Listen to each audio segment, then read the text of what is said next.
Well, I'm very honored to be part of this webinar. Thank you to the organizers for inviting me. In my presentation today, I will enlist pictorial material to bring into focus cultural representations of Jews and Judaism that circulated in Christian Ethiopia. To be sure, reverence for the children of Israel inspired the national foundation story in the early medieval epic Kebra Nagast, and some biblically foundational rituals like circumcision were retained by the Ethiopian Orthodox Church. At the same time, however, Jews from the time of Jesus and thereafter who rejected his messiahship epitomized perfidy and wickedness. This conceptual split informs all Christian traditions. While Old Testament Hebrews were useful to the invention of a spiritualized genealogy, living Jews served to vivify the crime of deicide in the present day. Christian discourses everywhere, moreover, turned the terms Jews, Jewish, and Judaizing into rhetorical figures that mapped negative traits, literalism, materialism, corruption, enmity, onto internal polemical targets, as we just heard in Aaron's presentation. Given this pattern, it is not surprising that enemies of the Ethiopian state and church, regardless of actual religious affiliation, would be branded as Jews, be they Axum's 10th century destroyer, the evil Queen Gudit, or later dissidents, heretics, and insurgents. Art historical sources and methods, combined with ethnographic resources, can help, I would argue, to accomplish two complementary goals. On the one hand, clarify particular anti-Jewish discourses and their pathways, and on the other, show how the different varieties ultimately cooperated from the early modern period in the social construction of the Beta Israel. Time allows me to sketch my research as it concerns two thematic nodes or sites of concentrated anti-Jewish animus. Yes.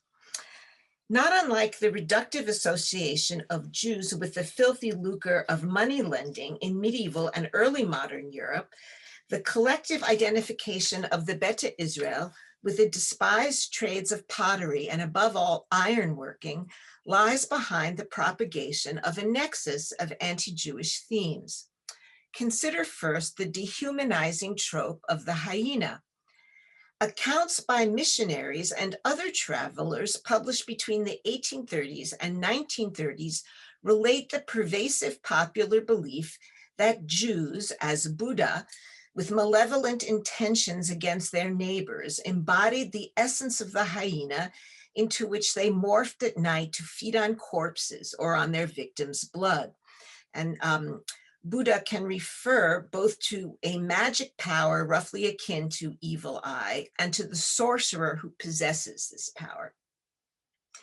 Anthropological studies clarify that the black magic of the shape-shifting hyena, a protean figure in many African cultures, is not unknown to Tar Ethiopia's other non-Amhara groups. Still, suspicion overwhelmingly fixated on the Beta Israel. Steve Kaplan and Hagar Solomon, among others, tie hyenanthropy and black magic to the fiery transformation of matter, earth by the potter and ore by the smith. European observers, the Portuguese Francisco Alvarez in the 16th century and the German Job Ludolf in the 17th, report the shunning and denigration of the ironsmiths as, to quote from Ludolf, quote, being a sort of mortals that spit fire and were bred up in hell. Yes. The connection between fire, demonic beings, and the hyena is visualized in a pair of 18th century illustrated lives of Tekla Haymanot in the British Library. The red tongues hanging out from the hyenas' mouths are flames. The saint routs the satanic forces that compel the men of Rifat into idolatry. Although nothing in the text concerns or mentions Jews, the hyena imagery lends insight into the nature of the accusation with which the Beta Israel had to contend. The association of the hyena with Jews has an ancient Christian pedigree. The first century epistle of Barnabas mistakenly interpolates the hyena into the Mosaic list of animals prohibited for consumption.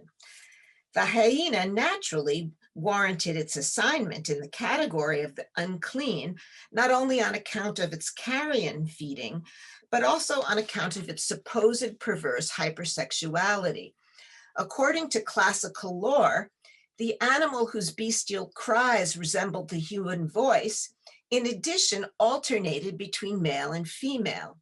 For Barnabas, the hyena encodes the sexual excesses of the predatory adulterer and fornicator, a meaning that the excessively literalist Jews cannot decipher because, quote, they accepted the decrees on meats according to the lust of the flesh as though they referred to eating, unquote. In the late second century, Clement of Alexandria picks up on Barnabas's discussion of the hyena and links the animal's genitalia to Paul's condemnation of same-sex fornication in Romans.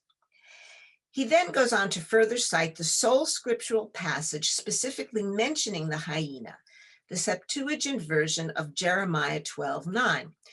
Is not my inheritance to me a hyena's cave? For Clement, the hyena in God's complaint about Israel's moral decline refers to the sin of idolatry. The same Pauline and prophetic proof texts recur in the Greek Physiologus, roughly contemporary with Clement, and in the text's 5th century Ethiopic translation. Credit for the leap to deploying the hyena in a full-blown anti-Jewish diatribe goes to John Chrysostom, who, writing in the later 4th century, equated the den of the foul creature with the synagogue. Likewise attributed to the late 4th century, the Latin Physiologus allegorized the lewd proclivities of the double-sexed hyena in terms of the duplicitous Israelites turning from God's service to idol worship in the episode of the golden calf. Might early Christian and patristic sources have played a role in the Ethiopian mapping of the hyena Buddha onto the Beta Israel? Might the Western European bestiary tradition, with its vicious anti-Jewish hyena imagery, have infiltrated native Ethiopian constructions through increasing channels of cultural exchange from the 15th century? I leave these as open questions. Right. Nails and nail making is the second locus of anti-Judaism I will consider today. Less well known than the hyena accusation is a nefarious genealogy that, first reported in 1933, characterizes the Beta Israel as descendants of the blacksmiths who forged the nails for the crucifixion. Iconographic evidence overlooked to date attests that the theme of Jewish nail makers for the crucifixion circulated in Ethiopia long before its 20th century notice. The slur of pernicious ancestry is not timeless folklore. 18th century paintings in the church of Urak Kidane Miret on the Zege Peninsula of Lake Tana depict a pair of smiths who forged the nails for the men hammering Christ on the cross. The telescoping into this episode of Pilate washing his hands pins the blame for the crucifixion on the rank of Jews below, recognizable by their caricatural hooked noses. And, oh, that's okay, we can go on. The nails of the crucifixion prominently figure in Ethiopian iconography. Already in the 13th century wall paintings at Yemerhana Krestos, the crucifixion features not only the flanking thieves, but also 5 enormous nails to either side of Jesus on the cross. a number found exclusively in the Ethiopian tradition. Assigned names, the 5 nails were invoked in prayers for protection, as evident in this 17th century Marian icon on the screen at right. Perhaps the iconic display of the nails at Yemrahana Krestos served talismanic functions.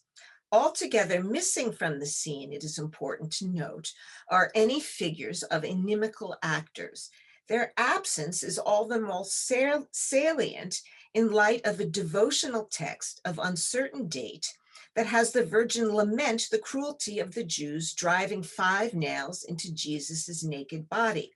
The compilation of Marian miracles, edited by Budge in 1900, contains a lament in which the Virgin enumerates her sorrows to her son. The penultimate sorrow recalls when Jesus, quote, crucified thee between 2 thieves, and thou wert naked, and they drove 5 nails through thy body, unquote. Right, next slide. Jumping ahead to the 18th and 19th century images of the crucifixion, the motif of the ironsmiths undergoes narrative elaboration. While the Lake Tana mural shows 3 temporally discrete narrative units, Pilate, the smiths, the nailing to the cross, the later paintings seamlessly connect the nails forged by the smiths to the action of the crucifiers. The work at Balchi depicts 3 nails in the flames, one in an executioner's pincer, and implies a 5th passed over to the hammerer. The iconography of Christ nailed to the cross in Ethiopian art has a fairly extensive bibliography.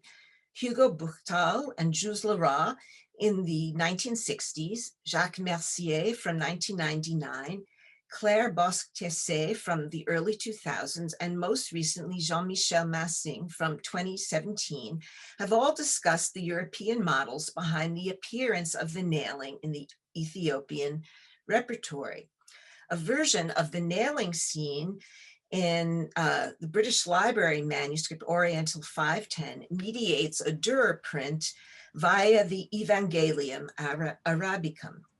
Note that the nails and ironworking tools litter the ground in the right corner of the Ethiopian miniatures, as well as the source print. But there are no nail makers. Next. Very, very close to the wall painting in Urakidane Miret is the scene in a gospel manuscript dated to the 1720s from the Church of Tanben in Tigray. Mercier traced the gospel miniatures, including the nailing, to a mid-17th century French update of the famous series by the Jesuit Hieronymo Nadal. The French abrégé may have come to Ethiopia with a Jesuit travel companion of a physician who treated the Emperor Yasu I in 1698. The miniature, like the print, identifies the 2 men in the left corner foreground holding vessels as those who prepare the bitter drink for Jesus. There are no nails or nail makers. Hi, Jack. Okay. So what might have inspired the motif of the smiths at the crucifixion? The Oromidane image is not the only one to have this feature. A manuscript photographed by Dorothea McEwen and cataloged in Toronto's online repository is also another example. So might the insertion of this element have been suggested by the presence of nails in compositions based on the Evangelium Arabicum? Or might Ethiopian artists then have turned to local customs and craft practices to visualize the narrative action? Judicial bloodletting and surgical tasks were reserved for Beta Israel smiths. Amputations, mutilations, putting out eyes, cutting tendons of escaped prisoners, branding, etc. Similar representations of ironworking occur in other contexts involving the persecution and torture of holy men. 14 minutes. Okay. But is the derogatory claim of the Beta Israel descent from the Smiths of the nails for the crucifixion even an Ethiopian invention? To my knowledge, the very idea that the Jews made the nails for the crucifixion originates in a Western medieval legend. Next slide. French poetry and Passion dramas between the 13th and 15th centuries developed the Jewish roles in the forging of nails along lines that you see in a couple of 14th century Bible manuscripts. And we can have the next slide. Closer to the Ethiopian charge against the Beta Israel is the formulation canonized in the typologically driven compilation, the Speculum Humanae Salvationis. The profusely illustrated work, translated from Latin into German and many other languages, survives in hundreds of copies produced between the early 14th and 16th centuries.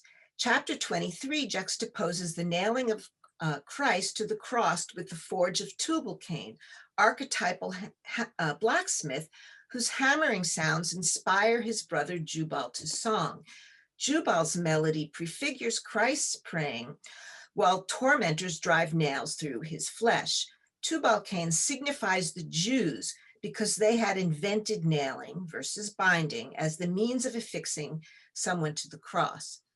To conclude, the crystallization of anti-Jewish themes around the Beta Israel has a complex, manifold history.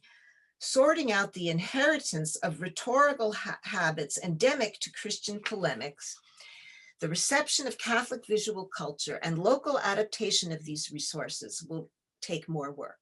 Thank you.